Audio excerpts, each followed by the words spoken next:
late right now. Actually, it's not late. Yeah, then again, yes it is. It's 20 minutes to 11. But I wanted to throw my 2 cents in real quick. Let me see, this weekend in boxing. What a waste of TV time. I think the best fight was on HBO, and it was the undercard of the Monty Barrett Nikolai Valuev fight. And that was between Thomas Adamek and Paul Briggs. Best fight I've ever seen. Best call and response fight I've seen in a while. But before I even go to that, let's talk about what was happening on Showtime. Donaire against Darchinian. Darchinian, I came in the fourth round. Darchinian just became very methodical. And I really liked what I saw when he became that way, because his shots, the shots that he threw started to count. And I mean count in a big way. I think Donaire actually stopped the fight, not because his jaw was broke, but because his mouth was bleeding real bad. And I mean, you know, the way that Darchinian was throwing them shots, I probably would have stopped the fight too. But hopefully these guys will rematch. But then again, the way he was getting his tail beat, maybe I wouldn't consider a rematch. Then you go to the Casamayor-Corrales fight. To me, I just did not feel that fight at all.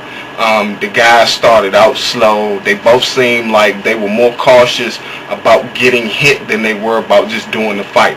Casamayor to me seemed like he was doing, you know, more dirty tactics than he was actually technically boxing. And it seemed like Corrales got a little upset and started to do the same thing. In a conversation that I had with one of my co-workers, Timber, that was the one thing that I had, you know, discussed as far as it went. I told him, I said at first I picked Corrales, but then I thought about it, and I said I've seen Corrales fight other fighters and have his game blown real quick by the response of the other fighter. And I think that's what Casamayor in his own little way was trying to do. He was trying to mentally blow Corrales out of the game, but I think Corrales got frustrated enough and upset enough that he decided he was going to try dirty tactics as well. Now, dirty doesn't mean just outright in your face dirty, but a slip here and a slip there. You know, that's what he was trying to do, but ultimately I was really not impressed with that fight. Then you get over to the HBO side, which, by the way, they both decided that they were going to show their fights an hour apart. Like I said, that Paul Briggs and Tomas Adamek fight, that was a beautiful fight, and I hope to see these guys do it one more time. The best call and response fight I've seen in a while. Light heavyweight division, I'd like to see more of them, because that was just that was an awesome fight. There are no other words. Then you get to the Monty Barrett Nikolai Valuev fight, and I don't know, no comment. That to me was just a waste. I believe I read or saw on the internet, or probably heard on cable, that some people were saying that Monty Barrett could win the fight because Valuev was slow. Slow or not, this is a big guy, and right now, I mean, who do we have on the American side in the heavyweight division that could possibly even remotely be fast enough to not hold this guy, but to be fast enough to get in enough shots to break him down? I mean, that's a whole lot of heavyweight to be beaten up on. And I mean, from that fight, it just looked like Valuev was just tossing a sandbag around. I mean, it was a shame to see Monty Barrett lose the way that he did, but he didn't have a snowball's hell and chance of winning, you know. So I guess that was just supposed to be a filler. If I was Monty Barrett, I definitely would not look at doing a rematch right now as far as the American side of the house goes.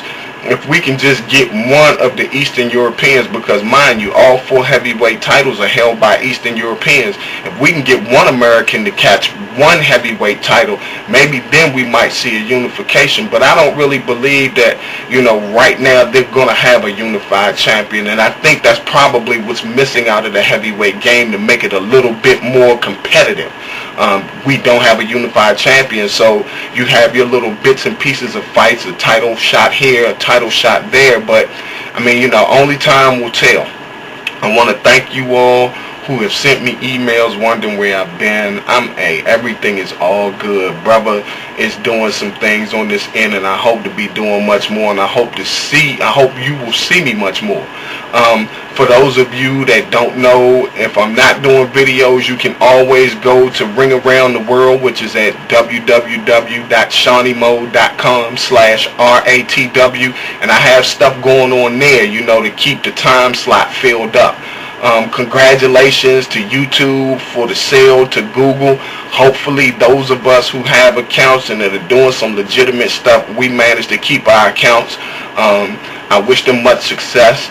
DJ, hey dog, I miss you. I'll be shouting at you soon. To the new subscribers, thank you. I appreciate it. Once again, y'all stay tuned. Y'all keep in touch. And please visit Ring Around the World, www.seaniemo.com/RATW. Until next time, and some good boxing matches come out. Yo, people, I'm out.